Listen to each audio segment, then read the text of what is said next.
The grid situation has a very simple issue, and that is there's nobody responsible. The buck doesn't stop anywhere. For example, in Texas in 2021, they had a blackout for about 24 hours for a large part of Texas, and the fundamental reasons for that blackout was they didn't have enough power plants that could be brought online. That was partially due to poor planning, partially due to not good enough winterization, and so forth. But the thing is now, who do you blame? The power plants? Do you blame the Public Utilities Commission? Who do I call if this doesn't go right?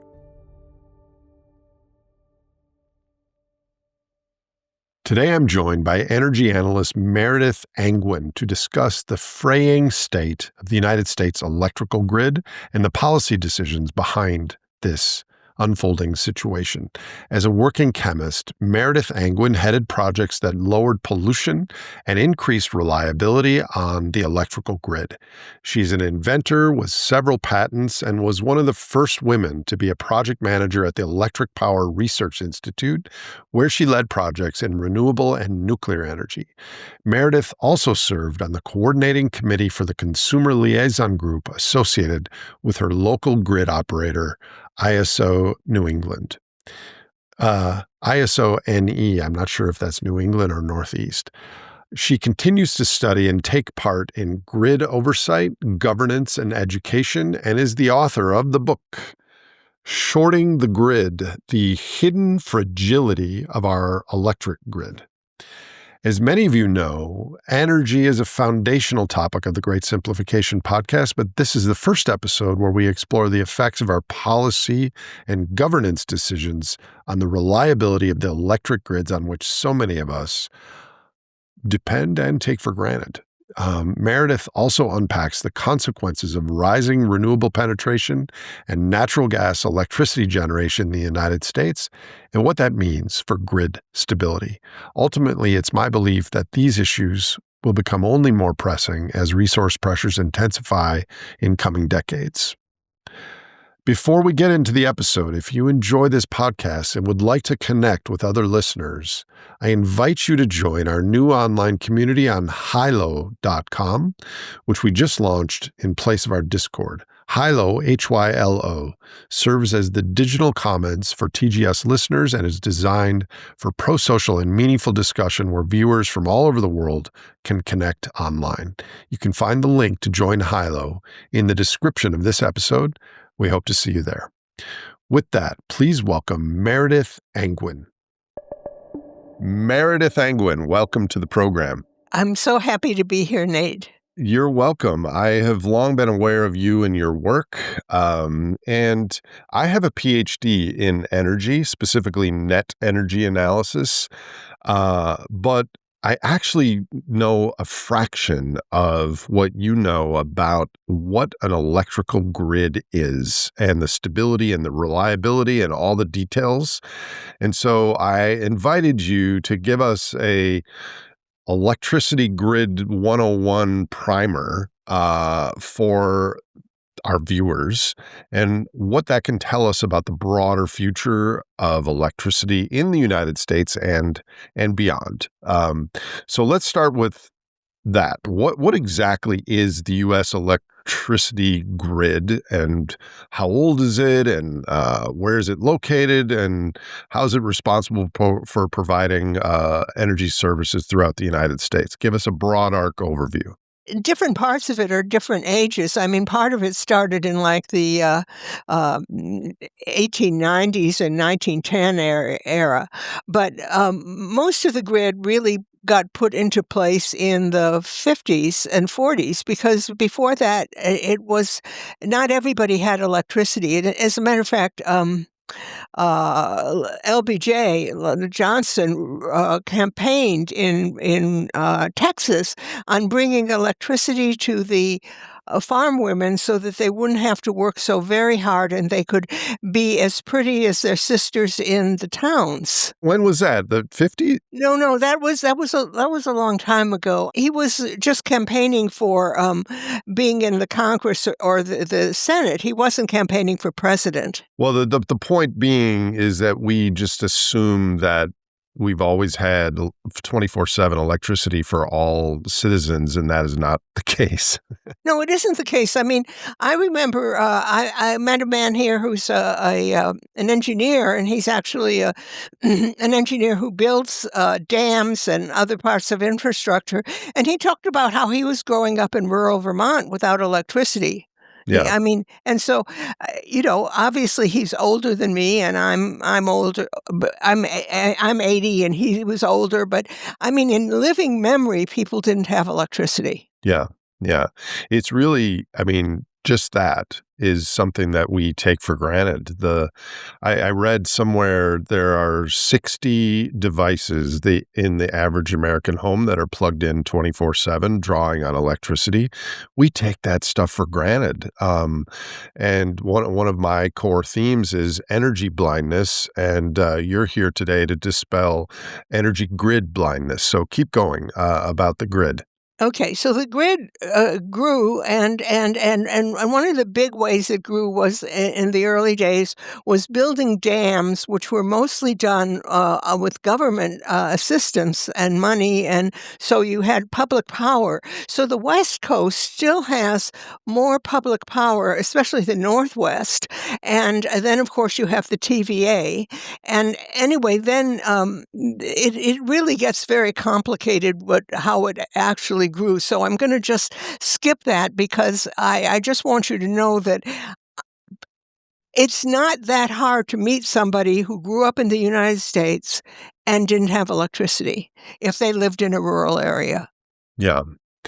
So in your book, Shorting the Grid, you compare the management of U.S. power grids in the past few decades to The Big Short, the Wall Street movie. Oh, yeah. And can you explain what you mean by this and what your main thesis is? Okay, it'll take a moment here, but basically what happens is that there is a physical grid out there, and you can see some of it out your window. There's wires, there might be a substation, there you might be able to see where I used to live, I could see a dam on the Connecticut River if I stood in a certain part of the window and looked.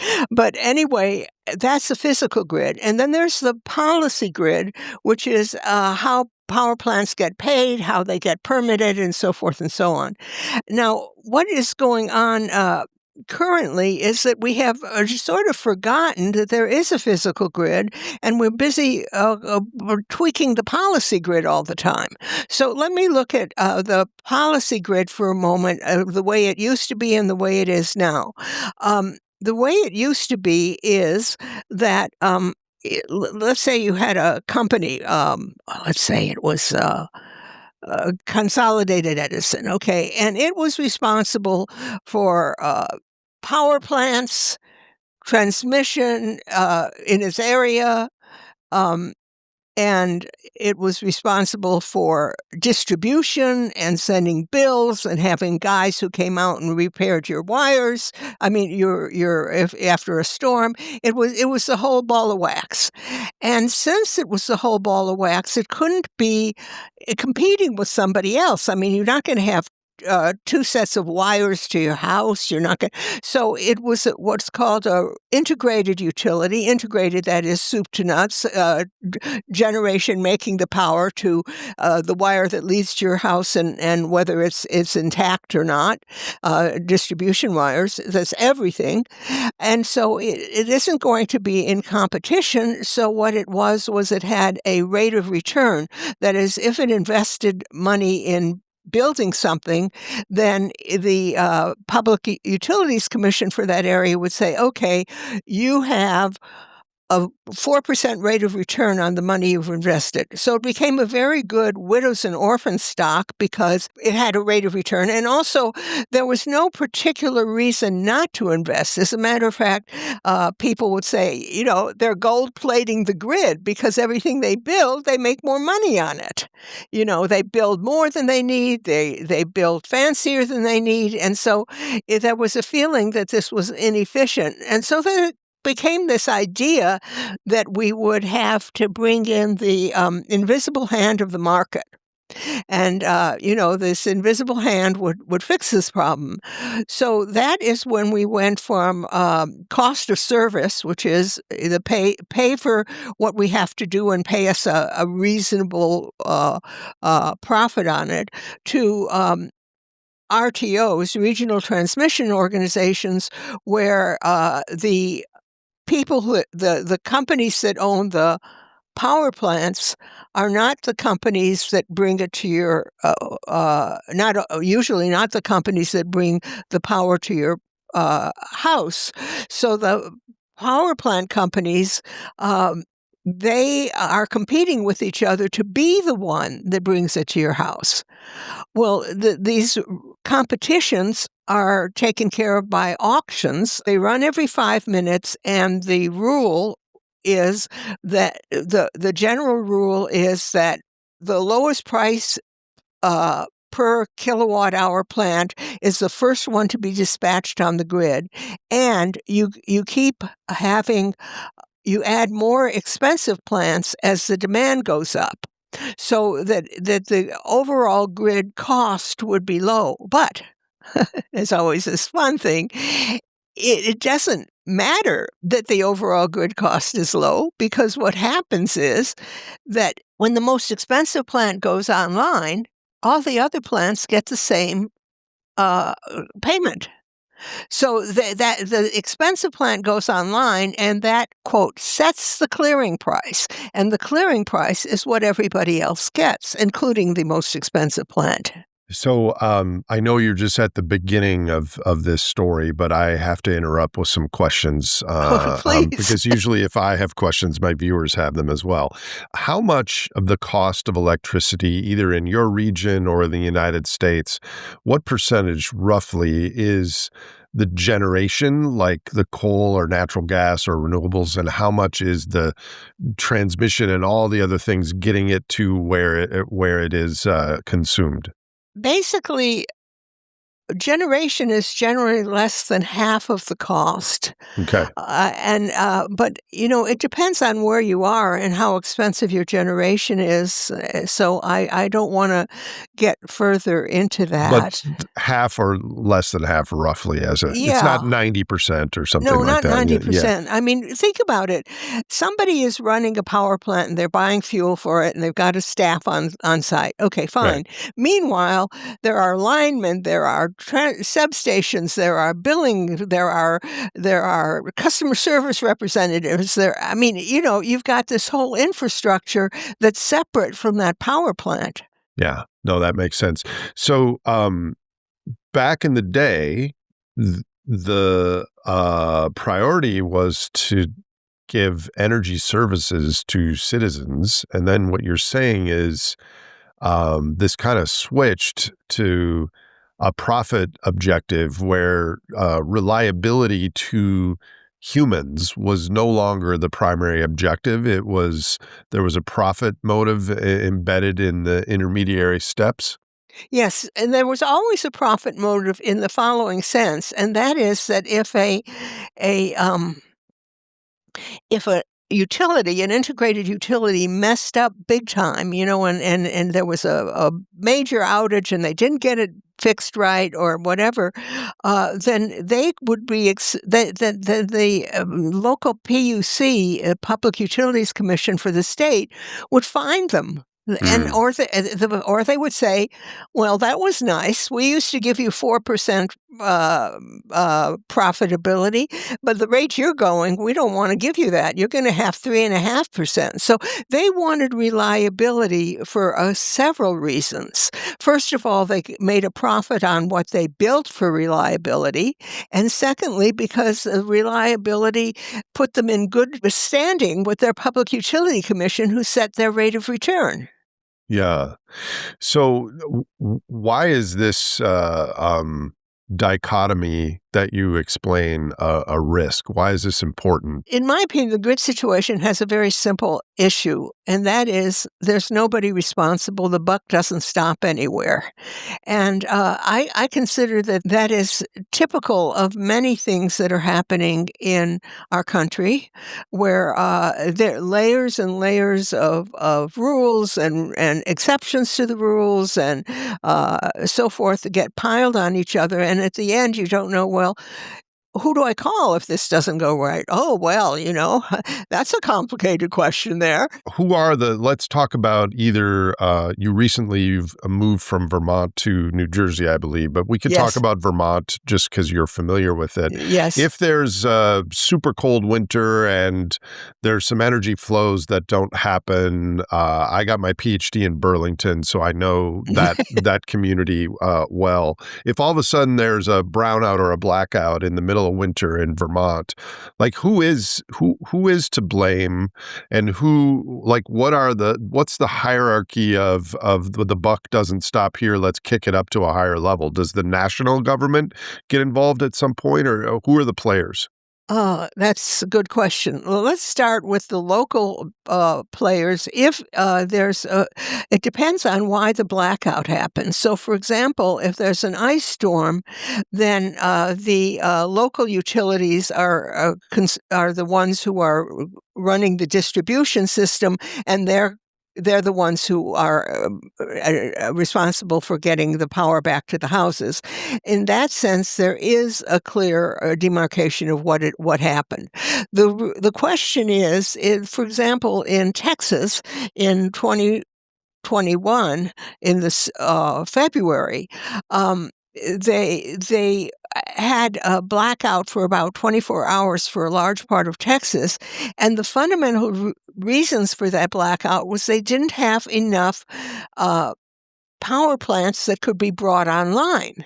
Now, that was partially due to poor planning, partially due to not good enough winterization, and so forth.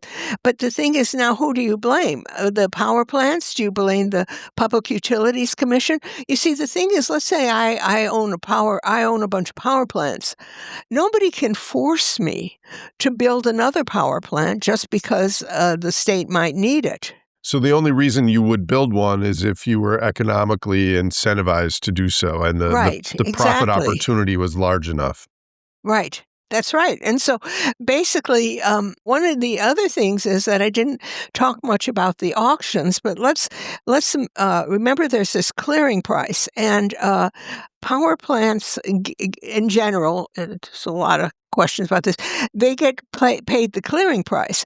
Now, one of the things that happens is that you have renewables, and renewables get outside of market funding. In other words, they get subsidies.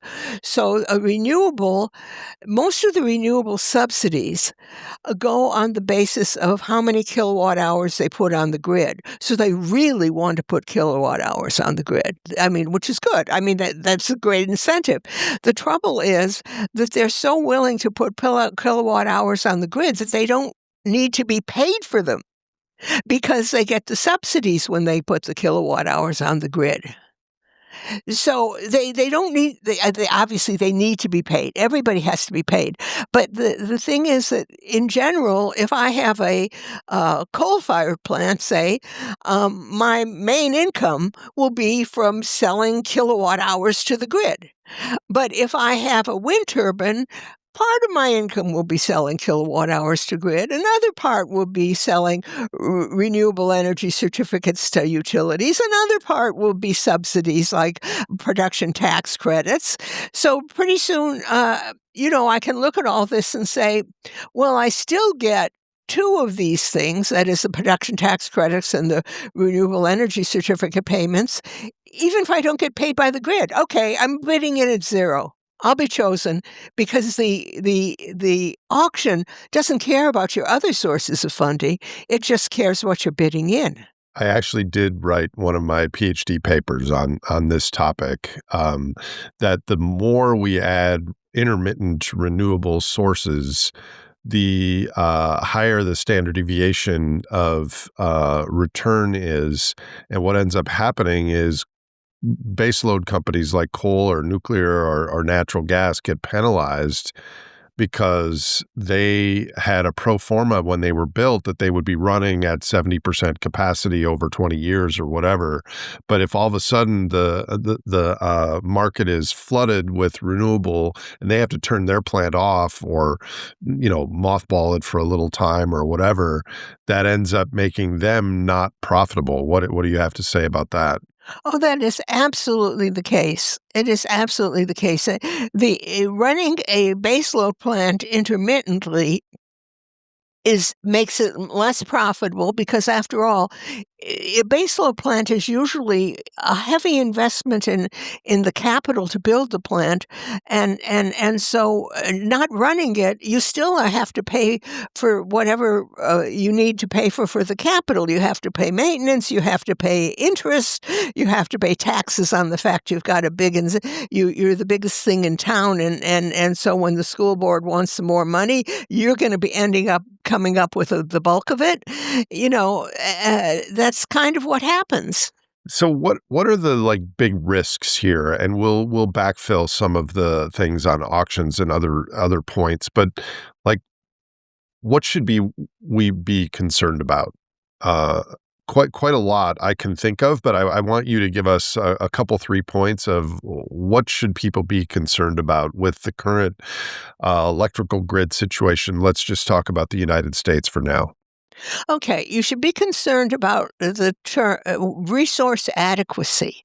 In other words, are there enough reliable plants online to meet the demand on a cold day? Or a hot day. Or a hot day, Yeah. but the hot day can be bad too, but when the hot day is bad, things are really bad because basically one of the things that happens on a cold day is the power plants that run on natural gas are competing with homes for natural gas.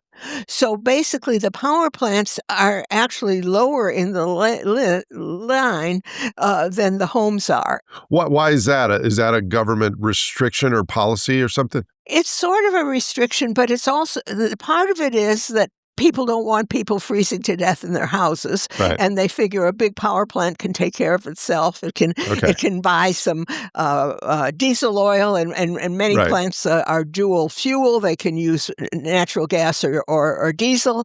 Once you atomize it and send it into the combustion turbine, you can use that. So that's one thing. The other thing is power plants are competing on price. If you're buying natural gas, you can make one of two kinds of contracts. Now, you understand, I'm not personally buying natural gas. If I bought natural gas, I would buy it through a natural gas distributor who would buy it from the big pipelines. Okay, so there's two kinds of contracts. The natural gas distributor to homes, his business depends on reliably giving electricity to the homes. So he's going to make a firm purchase contract. Meanwhile, the power plant, their business depends on being one of the less expensive things on the grid, and so they're going to make a interruptible contract.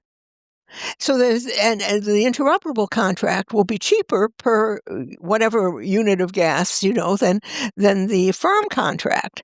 So as a rule, then the power plants end up being last in line unless they've made firm contracts. Now you say, well, wouldn't the gas companies want them to make firm contracts? And to some extent, no, because you've got a gas pipeline which can carry a certain amount of gas. And before a cold snap, the gas people, well, they do something called packing the pipeline, which is sort of overpressuring it a little so that they can get as much as they can. Everybody's doing their best. I just want you to know that I'm not demonizing anybody here. Yep. But anyway, so they've got this pipeline. It may be packed a little, so it's at higher, it can deliver higher. But if you think about it, if that pipeline has to deliver for a lot of homes and a lot of power plants and has to be built to deliver at the coldest day, it's got to be much bigger than it would be for an ordinary day.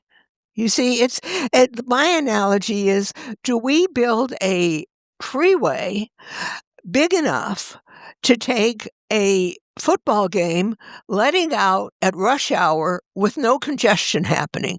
No, we don't. It would Yeah. be insanely expensive. Right.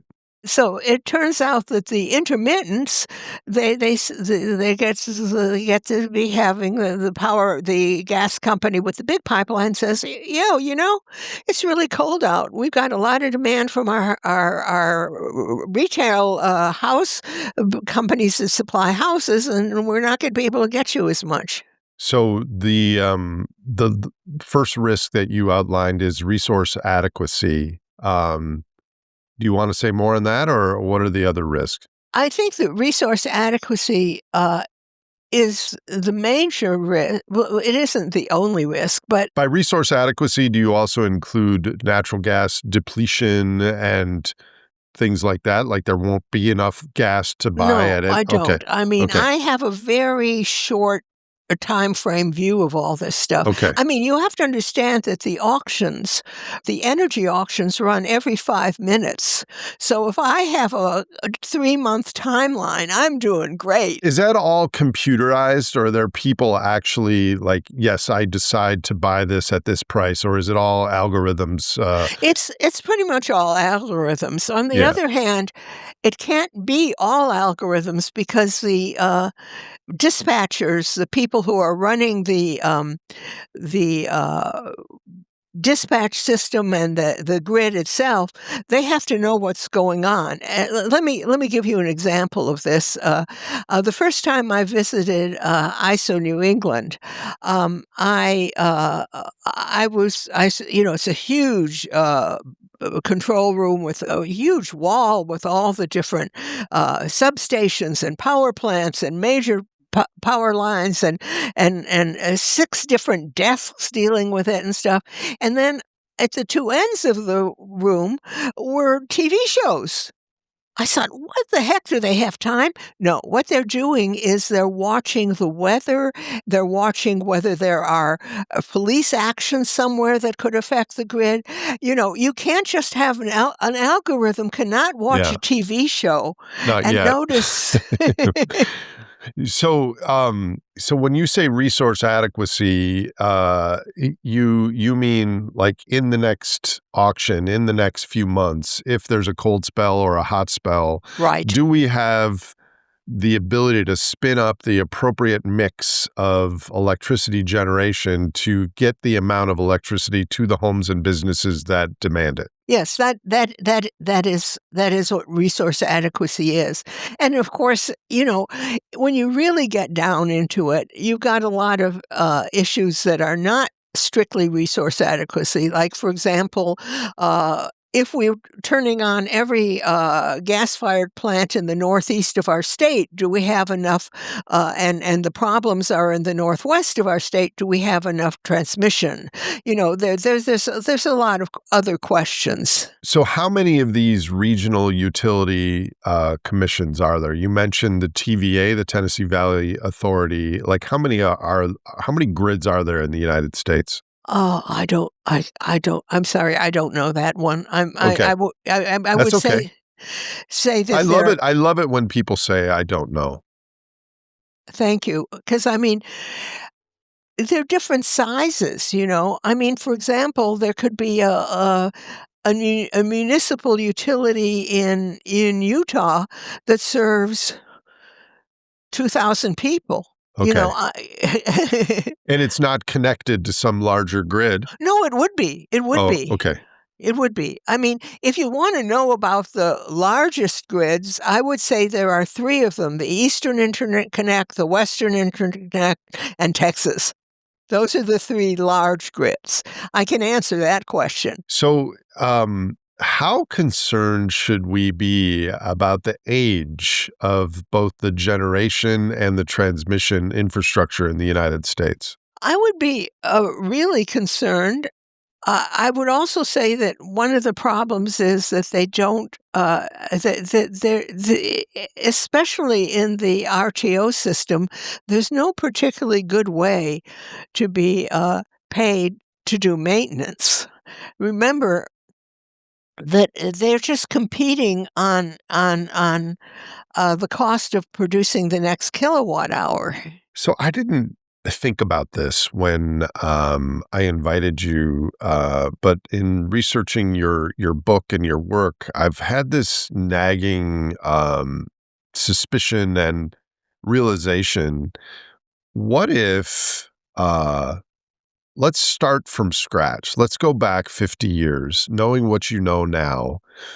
If the objective was to provide stable, consistent electricity to the American population, uh, would you, an expert on this topic, would you have done things the way that we did them? What's the difference between having an objective of reliable energy services versus let's get people what they want and they can afford using the fully a market system? What are your thoughts on that? Well, I don't think there can actually ever be a true market for electricity. I mean, I often use the analogy that I'm going to the farmer's market and I'm going to buy some zucchinis. There are probably 3 people selling zucchinis in zucchini season. 20 where I live, but go on.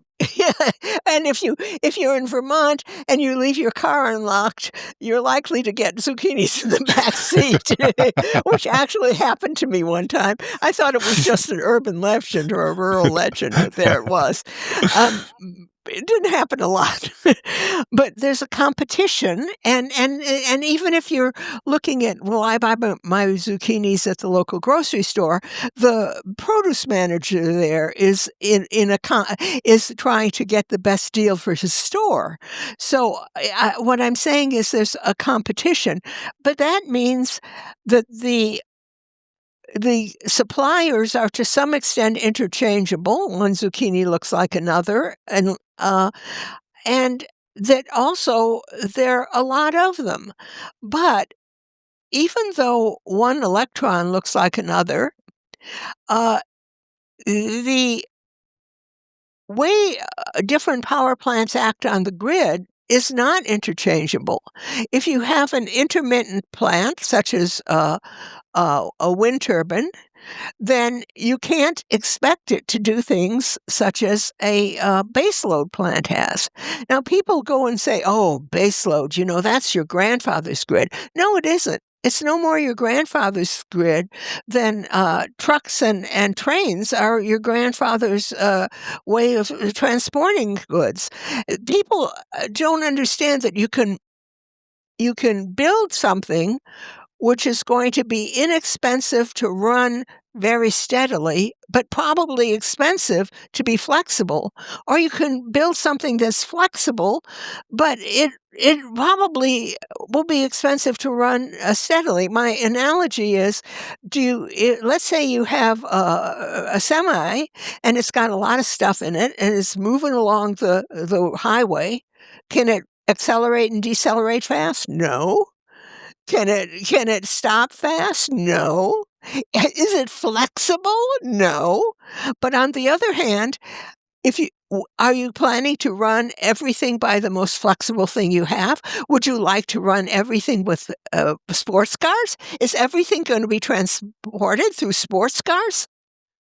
They're flexible. So the issue that we face and many places in the world face, especially with awareness of what fossil fuel emissions are doing to the biosphere and the oceans, is we're building more sports cars while we also have roads full of semis, and how to be the traffic cop with both of those things growing. And just because of policy, the number of sports cars, in this case wind and solar, is growing without looking at the whole system itself. And they extrapolate a pro forma cost that might be something, at 5% penetration. But then if we're at 50% penetration of the sports car flexible thing, it has wildly different implications for prices and reliability, et cetera. What are your thoughts on that? Oh, I think you're absolutely right. I mean, the thing is, if you have 5 to 10% sports cars on the road, they're doing fine. And even if you have to, if you say, well, we transport some good by sports cars. I mean, I don't know you would, but it would be very high value good, or it would be Right. really important to get it absolutely on time. And meanwhile, the semis would continue to bring food, toilet paper, whatever, to your local store. Yeah. So, in the core of your book, you describe, and you mentioned it earlier, there was a shift in the way the U.S. power grid was managed that occurred in the 1990s, and it changed from vertical integration of the grid over to something called the Regional Transmission Organizations, or RTOs, to deregulate. So, this switch to RTOs, how is that switch influencing the fuel makeup of our grids, whether that be natural gas, nuclear, coal, or renewables? Well, it's influencing the fuel makeup greatly because the RTOs don't have any way to reward a plant for being reliable. Oh, so reliability is not rewarded. And No. yet reliability is arguably the most important thing. Yeah, they don't have a way to do that. Now they do have a way in a way, but this is like, do you really wanna know this? One of the things I think is gonna happen is that we're never gonna go back to integrated utilities, but we're going to go to the equivalent of cost of service, that we're going to see that the grid is gonna falter without those, semis, and so what happens there is that, the plant gets what's called an RMR contract, reliability must run contract, or a cost of service contract. So you have a plant that otherwise said, "Okay, I'm not economical. I'm sorry, I can't take the clearing price. The clearing price is too influenced by renewables bidding in at zero, and I'm out of here." At which point the grid operator says, no, you're not out of here. You're gonna keep running. You're gonna have a cost of service, reliability must run contract, and so forth. And they have the ability to enforce that. Oh, yeah. Okay. I mean, at least as far as I know, they do. Well, let's put it this way. If somebody says, "I can't make a living here. I'm out of here. I'm not gonna run my plant anymore," and the PUC says, "So, what would it take to make a deal?" Yeah, They're gonna right. answer. They're not gonna say, "Nothing you can do will help." Well, let me ask you this. I actually I'm gonna have way more questions than we have time for, because this is a hugely important topic. But what happens in coming decades or coming years when, for various reasons, electricity starts to become more expensive? How much of doing without, like less use by average people because they can't afford it, how much is that a wedge that will answer this problem? And how much of it will be what you just described, some grid utility manager forcing a coal plant that's losing money to stay on because it needs reliable power? I don't know. I will say that I think that, of course, conservation by individuals can help, but we've made it into a kind of a golden calf, or a virtue signaling thing. Actually, people say, "Oh, there is no more base load." Well, I've seen, some studies, and they look at, the percentage of, power that's running all the time on a grid versus the power that's load following or peaking, and the all the time power is usually 60 to 70% of the grid. Yeah. And you can see how this would be, because let's say I had 5 gigawatts of all the time power. Well, that 5 gigawatts is there 24 hours. Then I've got another 10 gigawatts that goes up and down, but it's only there between 8 a.m. and 8 p.m., and it's going up and down all the time. So you see what I'm saying here? I do. So with that in mind, you mentioned the last few decades has been a rapid addition of renewable, largely because of subsidies. So how is the rapid addition of renewables to the grid in the United States and elsewhere influencing the type of fuels in total being used for the grid? It's basically undercutting any plant that has high capital costs. It actually doesn't undercut the fuel cost plants very much because once they're on the grid, a high fuel cost plant like a natural gas plant, it'll tend to set the clearing price. So the natural gas plant, since you can, on a combined cycle plant, we have a shortage, we need to switch it on. The flexibility is kind of the gold standard to turn something on and off when you need it. Yes. To have humans access power in a country, in a world, in an economic system that needs just-in-time electricity when we want it right now. Natural gas is like the gold standard because we can turn it on. We don't have to wait 8 hours for it to boot up like a coal plant or whatever. So what you're saying is paradoxically, adding more renewables makes natural gas the clearing choice often. Right. Absolutely. Interesting. So let me ask you this, Meredith.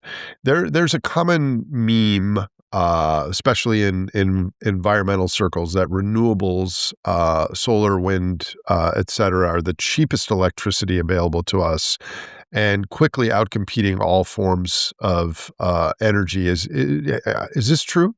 No. I'm going to say that the reason it appears to be true is that the renewables get enough subsidies that they can bid in at zero or negative on an energy auction. So in other words, yes, if you look at what can I put on the grid and it'll be the cheapest per kilowatt hour while it's available. As a matter of fact, it'll be zero. Then it'll be a renewable. But that doesn't mean they're the cheapest because when you get right down to it, that renewable has to be backed up by something. It's not going to be always available. And so you have to back it. You have to look at the extra capacity costs of having a backup plant as well as the renewable. Yeah, and how do batteries factor into that? Well, batteries are just another backup type plant. As a matter of fact, let me give you an example, which is too simplistic. Okay, I've got a wind turbine. It's available 30% of the time, and I want it to be backed up by batteries, and I only have wind turbines to back it up. I'm just saying that I'm not going to back it up with a natural gas plant or something. Okay, so it's got to be backed up by batteries. So I have this one wind turbine, and 30% of the time it's making plenty of power. Okay, let's say I need to have that 30% the rest of the time. And let's not get into when is the wind blowing, when it isn't. I'm just going to say that you have to build another wind turbine, another 2 wind turbines, which will charge the battery for the time that the main wind turbine isn't there. So you've got 3 wind turbines in a row. One of them's putting power on the grid, 2 are putting power into the battery, and then you've got the battery. So there's a huge distinction in my work over the last 20 years, an understanding of there's a difference between something being technologically viable and affordable and scalable at the level society needs. And I think this is one of those examples. It is. It Yeah. definitely is. So why is the fuel makeup that we're currently steering towards with solar, wind, batteries, coal, natural gas, kind of all the above, but dominantly natural gas and renewables? Why is this dangerous for grid reliability going forward? Well, I call it the fatal trifecta because basically, no, I do. I made up this thing, and I've got a T-shirt. I'm It's not wearing. catchy. It's catchy. I've got a T-shirt. I'm not wearing it, but it's the fatal trifecta: is renewables, natural gas. Put in a line to your neighbors. Those are the three things. And so you put in a lot of renewables, but they're not always available. So you put in natural gas. Well, natural gas comes through pipelines, and they have only a certain capacity. So you can't actually, let's say you had 50% of your grid was renewables, then you'd have to have an extra 50% pipeline capacity because you got to have that natural gas for when the renewables aren't there. Okay, so you say, look, that's not reasonable. We'll just get from the neighbors. Well, the neighbors are having the same weather you're having. So the third link of the fatal trifecta, and I see it all the time, we need more interties. Yeah. Uh, and exactly how long are these interties? You realize that a weather system can cover more than half the country. So if you're intertying to somebody else's renewables or to somebody else's natural gas and their renewables aren't available, There's an autocorrelation risk. yes. So, let me ask you some specific grid related questions. Like when coal is burned or natural gas is burned, or it spins turbines and generates electrons, and they go through transmission lines to a home or a business. At how far can that go without it like dissipating? Like how close do these grids need to be to the place where the lights are turned on? Well, it depends, and I'm sorry to put it that way, but it really does depend. You really have, in a way, two or three grids. But by the way, when you say I don't know and it depends, it makes me admire and respect you as a person more because a lot of people in our society are not comfortable saying those things. So I actually like it that you say that. Please carry on. Thank you. Well, I just I'm too much of a scientist Yeah, yeah. to just BS my way through it. Yeah, keep going. But okay, this depends on various things. So, for example, you can transfer power for hundreds of miles. Okay. For that, you generally need to have transmission lines, which are a grid, and often you some of those transmission lines will be DC lines, direct current lines, because they have less line loss over a long distance. What's line loss? Line loss means that the power dissipates, it heats up the lines so that you put a power plant here and it's putting 500 megawatts on the line. At the other end of the line, where you put it in the distribution system, there's only 450 megawatts Got it. available. Got it. And so that's line loss. But if you put in high voltage DC lines, you can have less line loss. But you make it up, unfortunately, at the end of the line. You have to turn that DC into AC again, and there's a loss there. Yeah. So it gets to be a very complicated question, and there's a guy on Substack and on he calls himself Kilovar, and he is a specialist in this. And if you look at his posts, you can see how much planning and stuff has to be done to get this to work. So with the current existing grid and the physical grid and policy grid, as far as the tea leaves that you can see with renewables and natural gas, how does what's happening, the change in reliability and the system level costs and all the things you've been talking about, how will that impact the average person living in the United States in coming decades, who expects to use their electricity normally, as a baseline expectation? It can be very difficult. And one of the things as I was thinking about, California didn't build power plants, closed down reliable power plants, was very proud of how much renewables they had and so forth. And the net result is that in California, there are things called flex alerts, and that means that they aren't going to be able to provide, "Please don't use power now. It's difficult and dangerous for us to send it to you. Where the lines haven't been well maintained and they cause fires. The plants are stressed out, and so forth." And these flex alerts are coming in the evening. They're coming from 4 to 9 at night. In other words, so one of my friends in California wrote me this sort of angry email. Well, she wasn't angry at me, but she said, "I don't want people to judge me. I work. I come home and I make dinner for my kids. I don't have a lot of choices about when I do this. And so I'm not buying into these flexible alerts. I turn on the stove or I turn on the AC when I come home. That's it." So, recently I had someone on the podcast, French energy expert Jean-Marc Jancovici, and he had a very clever framing about the energy risks coming ahead, that we can solve them in three ways. One is technology, which will continue apace. The other is what he referred to as sobriety or sobriety, which is choosing to use less because I want to walk or take a bike instead of drive a car, all sorts of things.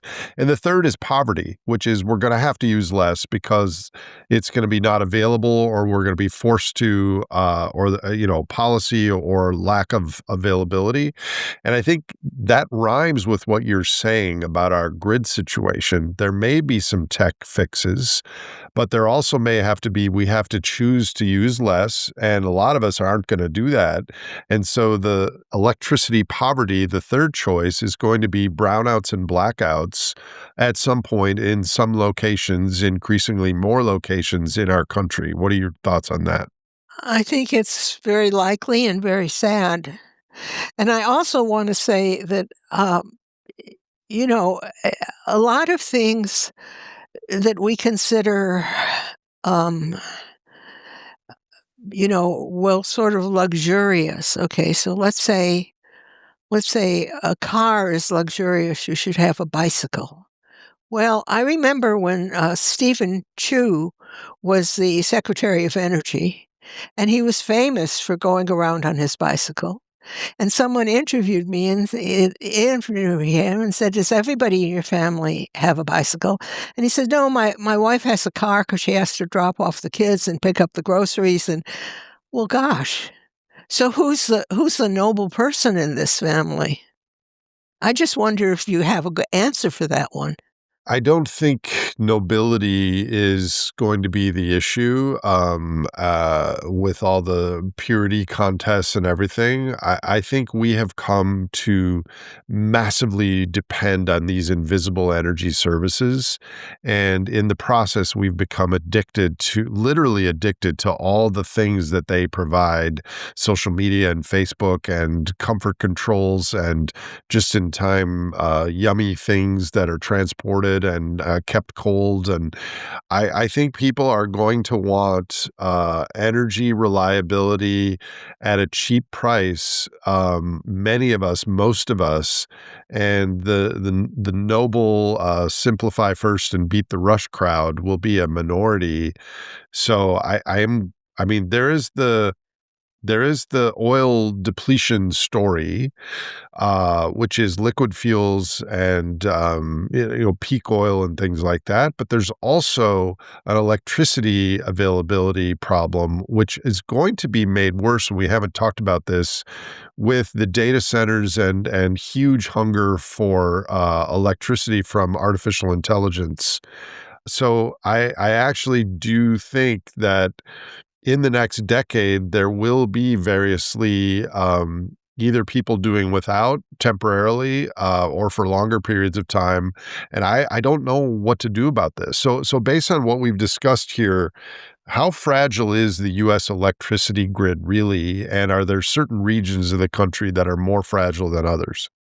Okay, I would say that the Northeast is fragile because we don't have very many power plants.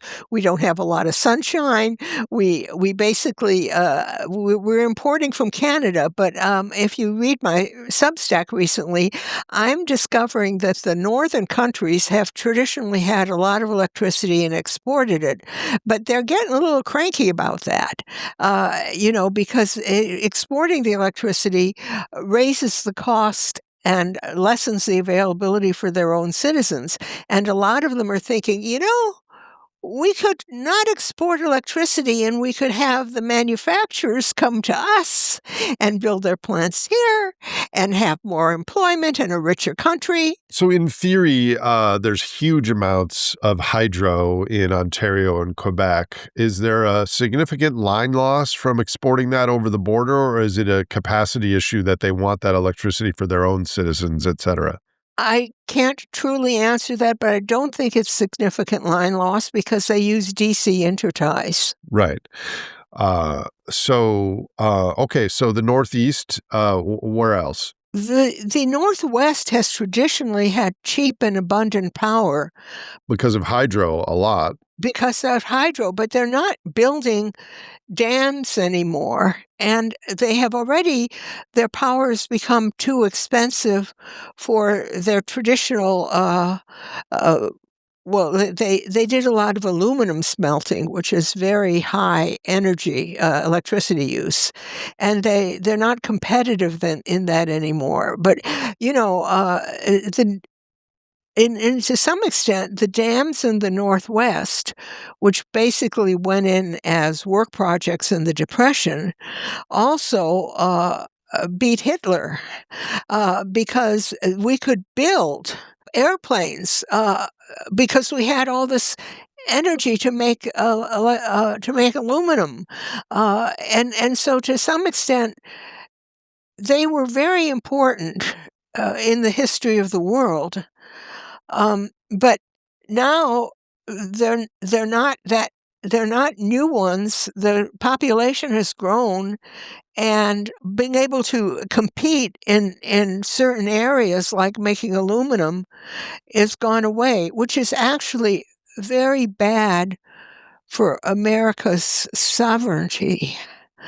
For America's competitive position militarily. So let me ask you this then. There's a lot of recognition that our current energy and power consumption globally, especially in the global north, is creating unsustainable pollution for the natural world. But you've already highlighted numerous times the importance of reliability, affordability, and access to energy. Something's got to give, and it seems kind of obvious to me that energy reliability is going to be preferred at a national level, our country and others, over clean energy. What are your thoughts on that? I agree with that. I don't know if you have interviewed Robert Bryce on this, but one of the things he says is that if you can't get power, you'll take any kind. If you can't get electricity, you're not going to spend a lot of time worrying about whether it's clean or not. And you can just look at Generac. I mean, what I'm saying is people are buying home generators, and those are not particularly clean. They're not horribly dirty, but they run on natural gas and diesel. They don't have pollution control set up. So, but if you don't have power in your house, you're going to turn your generator on. So you could power your whole house for how long on those generators until you run out of diesel? Depends on how big your tank Okay, is. got it. How does this unfold? What are given the tea leaves of renewables and natural gas and everything, what is the specific mechanics of a grid problem that you could foresee in the next decade? Like, are you familiar with what just happened in Portugal and Spain a few months back? Yeah. Oh, yeah. So what happened there briefly, and could that happen here? The answer was that Portugal and Spain were very eager to be as close to 100% renewables as they could.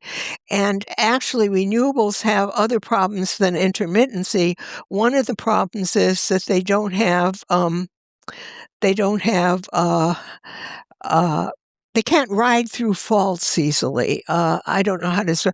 If you had a power plant, let's say you have uh, a nuclear plant, it has an immense turbine, and that turbine is spinning, and it takes a lot to interrupt it. Hmm. So basically, the turbine will keep spinning even if there's a fault on the system, if the fault is short duration. Unfortunately, with the renewables, if there's a fault on the system, they echo uh, they echo the effect of the spinning turbine with what's called an inverter, which is actually a kind of a switch that cuts off the power so that it mimics a wave. It mimics the way the power looks from a turbine. And but the thing is, if you cut it off, it's off. I mean, there's nothing to keep going.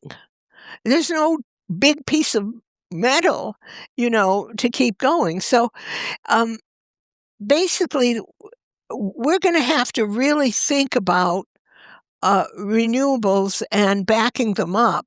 And as a matter of fact, what I think we should do is put in nuclear plants for baseload and have renewables plus natural gas only for the other part of the grid. And that way you say, oh, but you're talking about using natural gas. I'm saying, yeah, right now we're using 60% natural gas on a grid. We're using it for baseload. We don't have to do that. We could use nuclear for baseload. It doesn't make that kind of pollution. Not in the present, but maybe in the future, if there are certain trajectories unfold and nuclear plants go critical or something like that, if there's diesel shortages or societal breakdown, it would be the gift that keeps on giving. I don't have a time to argue with you about that. I would say, how many people died because of 3 Mile Island? 0. How many people died because of Fukushima radiation? 0. Okay, I'm just wanting to tell you that those are my favorite kind of industrial accidents, where nobody dies. Right. No, I'm agnostic on nuclear. I don't think it's we should probably have another conversation. Maybe I'll have you back on a roundtable on nuclear because it's horribly, horribly complex. But at least in a narrow boundary sense, I agree with you that nuclear is baseload with renewables and natural gas to fill in the gaps. I agree with that. So what ultimately, in this grid system that we've been discussing, mostly in the United States, but by the way, how different is the grid system in the United States from most other industrialized countries? Is it very similar? It's very similar depending on the country. For example, France put in a lot of nuclear, and so that was good. Germany closed down all its nuclear. So is France or Germany the more industrialized country? Well, Germany's becoming the less industrialized country. Perhaps due to that decision. Yes. Yes. Yeah. No, it's a real thing. So ultimately, this grid system we've been discussing, who is responsible if the grid fails? like what almost happened for you in, what was it, 2018 or Yeah. 2019 in Vermont? Who's responsible? Uh, Nobody's responsible. The RTOs are LLCs, they're for-profit companies or not-for-profit companies. The local RTO in Vermont is Delaware company. So just to show you where their heart is, it's not with reliability.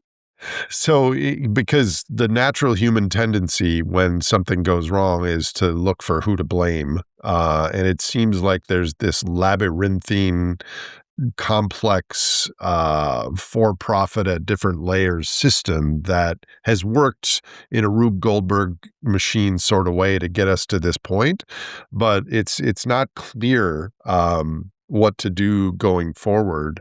If you were starting from scratch, how would you at least structurally, cognitively design a grid that's primary goal was reliability to the people that used it? I would basically have a grid that was nuclear and natural gas and some renewables for the load following and peaking. And that would be a very reliable grid.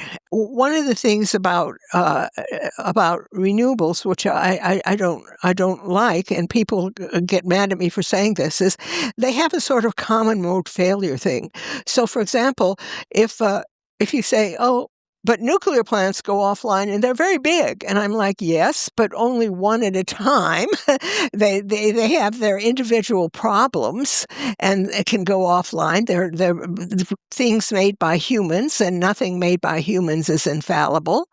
But the thing is that you could look at sunset as a common known failure for all the solar area panels in the area. They all go off at once. Bye bye. Yeah. So I would say that if I was building it from scratch, I would have nuclear plants with maybe 10%, 20% redundancy in case one or two of them went offline. And I would have natural gas and renewables for the rest. But I would also be very sure that the amount of natural gas I was expecting was not the amount that the maximum the pipeline could give me, because it probably wouldn't give me that on a very cold day. Let me ask you this. In my book, I wrote that humans don't need baseload ultimately because we are baseload, our human bodies going around doing our things. We don't really, as human individuals, need 24/7 access to electricity. Our infrastructure and our current economic and social stories tell us that we do. But could you envision a world in the future, 20, 50 years from now, where there is a portion of society that has full, reliable, 24/7 access to the important things we need, but then another section of society doesn't have all the baseload and the things we've come to take for granted and expect, and we reorganize society on like the basic important things, the industrial need, and then everything else. What are your thoughts on that? I think that anybody who was in a traffic accident and has to be on or any kind of accident and has to be in a wheelchair is going to be screwed. They better be okay. Or any kind of accident. Anybody who's disabled in any way is going to be really screwed in that situation. You're going to put all the disabled people and 4-year-olds on road bikes.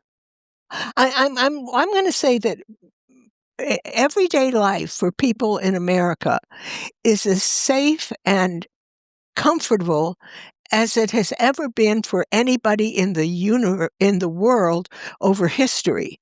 And if you say, "But we don't need all that," I say, well, "Who do you mean we? Huh? Who do you mean we? Do you mean old people? Do you mean injured people? Do you mean people who need to get to the hospital quick?" Well, I don't disagree with you at all. This is a rock and a hard place situation, because we're not all going to be able to have more energy access and more electricity access at an affordable rate for decades and decades to come. There's something we'll have to give. So I'm just speculating on what that might have to be. You're suggesting that nuclear might be at least part of the solution. Yes, it would be. I mean, there's a lot of thorium in the world. There's a lot of uranium in the world. A lot of thorium, and thorium you can make nuclear plants with thorium. I mean, Rickover did it as a test at one point. He ran a nuclear plant on thorium. So, it's not like, oh, we have to figure out how to do it. Well, we have to figure out how to do anything. Are there scalable thorium plants running in the world now? There's one in China, I think, yes? Yeah, I think there are. Now, the thing about the scalable thorium plants is that thorium has become confused with molten salts. Now, molten salts are a very important technique and so forth, but you could use thorium in a regular reactor. That's what Rickover did. He didn't have a molten salt reactor. So I don't, there's so many people working on advanced reactors that I'm just going to say that someone is going to figure out how to use thorium efficiently. And actually, I think some people have already figured it out. So in an ideal world, how do you think we as citizens and as a nation could change our grid governance to support a more resilient and reliable grid, with or without nuclear? How do we change the governance of our current just-in-time Rube Goldberg situation? Some people have said that I want like autocracy or monarchy or whatever. No, I don't. I want accountability. If you had a group that knew it was going to lose its jobs or be sued if the grid went down, and that group had power to enforce certain kinds of things, like, for example, to say, yes, we'll pay you to put in another nuclear plant because we need the reliable backup. You will be reimbursed for it. Don't worry. Okay, it wouldn't have to do everything. I mean, what I'm trying to say is we tend to be like all or nothing, but actually we can set up mechanisms to ensure reliability, but we haven't bothered to do it. We've taken reliability for granted. Well, because for the most part, it has been reliable for much Yes. of our lives. Yeah. Which is why I invited you on the show, because reading the tea leaves, how likely are brownouts and blackouts in the coming 5 to 7 years in the U.S., in your opinion? Well, we'll continue to have distribution level blackouts. Brownouts and resource adequacy blackouts will become more common. But Yeah. I don't know how common. Right. How can You First couldn't. of all, depends on where you are. Yeah. What about Minnesota and Wisconsin? Just because I live there, I'm curious. Minnesota and Wisconsin are upper MISO, and MISO has had a lot of issues.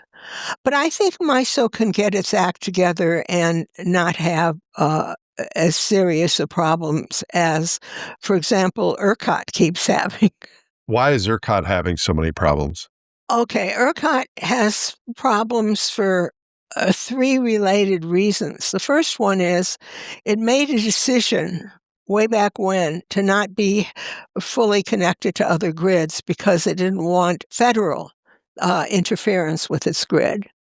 Look, it's 30 million people, so it's a pretty darn good grid on its own, but it could be better connected for bad problems. The other thing is that it has an energy-only grid, so it doesn't pay power plants to be built and be available. It only pays for when they have energy, when they're supplying energy to the grid. So renewables have an inordinate effect on how other types of power plants end up getting paid. So for individuals who are listening to this program and feeling informed and inspired by what you're saying, what actions can they take to get involved with their local or regional grid governance situation? Well, the first thing I would do is inform yourself, and you can do that online. I mean, you can also read my book. Of course, you should read my book. But in the meantime, you can look at your utility company and your distribution utility and your RTO if you have one, and you can look at. They have websites which usually show the hourly mix of what is on the grid right now. And I think that you shouldn't really begin trying to affect the grid until you've watched those websites for, I don't know how long. I'm not going to say a year. I'm not going to say 6 months, but at least for a couple of weeks so that you have an idea what's actually happening. And then you can go to Utility Dive, which is free. It's online, and you can figure out what's happening, what's being proposed, who's against it, who's for it, and pretty soon you will get an idea, and I think that more people have to have that idea because otherwise you're liable to fall for, like, we can be 100% renewables. All it takes is willpower. No. In your speaking and where you live or your communities, how common is it for people to be somewhat fluent in these topics? In my experience, there's very few people that understand what's going on with the electricity and grid. No, very few people understand because everything you read about is the policy grid. And the policy grid is often presented in a way like, and we can do this. In other words, not we have done this, but we can do this. And so pretty soon you live in this world of agreements and plans and We live in a world of words and not electrons. and so that's why I encourage you to look at your utility or your RTO's data every day about what's actually on your grid, and to look at Utility Dive about what are the controversies, because those are more about electrons. So I find that very few people know about it, more nowadays. But I remember when I began writing Shorting the Grid, people were like, Meredith, you wrote a book about nuclear.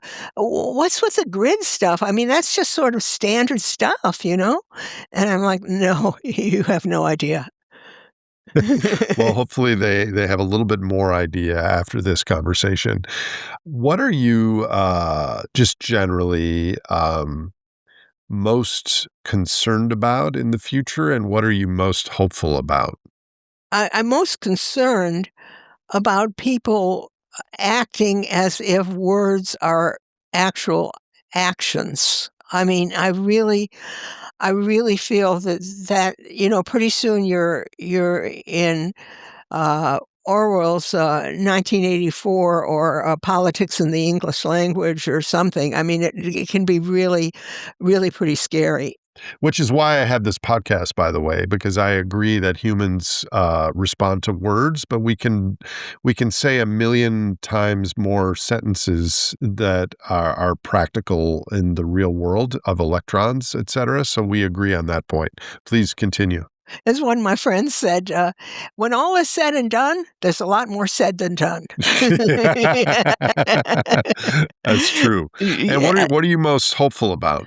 I'm most hopeful about people who are younger because when I was campaigning for Vermont Yankee and stuff, one of the people who was with me said, "Have you noticed the age of the people who are against Vermont Yankee? They're like I've seen the same people at these meetings for the last 30 years, And I think that the younger people they're not growing up with the idea that nuclear is gonna kill them all, that they gotta that, nuclear weaponry is the worst thing that, I mean, it is horrible, but, what I'm trying to say is that they're not haunted by it, I think they're more realistic than they used to be. I don't even know how to say this except that there's the generation that really hates nuclear and nothing's gonna change them.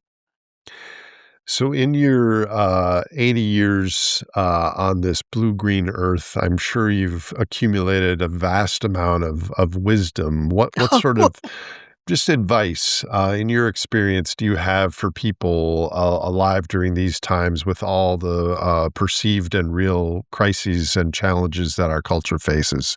I think, first of all, you should take care of your family. I mean, your family is so important. If we didn't take care of our families, the human race would die out, which is, that some people might like that, but I don't think that's a good idea. And another thing is that if you can't deal with the whole thing. I have found that anti-nuclear people are quite willing to discuss, what Russia should do and what China should do and what we should do and corrosion problems and everything. And you can't do that. You can't learn enough to do that. So I would say find something in the world of energy that you can really understand, and then just go with it. Just put a Google marker on when that's reported on. Especially look at your FERC or your local utility about when that topic comes up. Have some area where you can begin to have some expertise. And you could say, well, this is going to be huge. No, it'd be huge if you were trying to be expert on everything. But if you're just trying to be expert on some issue, you can achieve that in 2-3 months, in my opinion. Yeah. You can know much more than anybody who's likely to talk to you. No, I think that's good advice. A couple more questions, Meredith. Just what do you care most about in the world?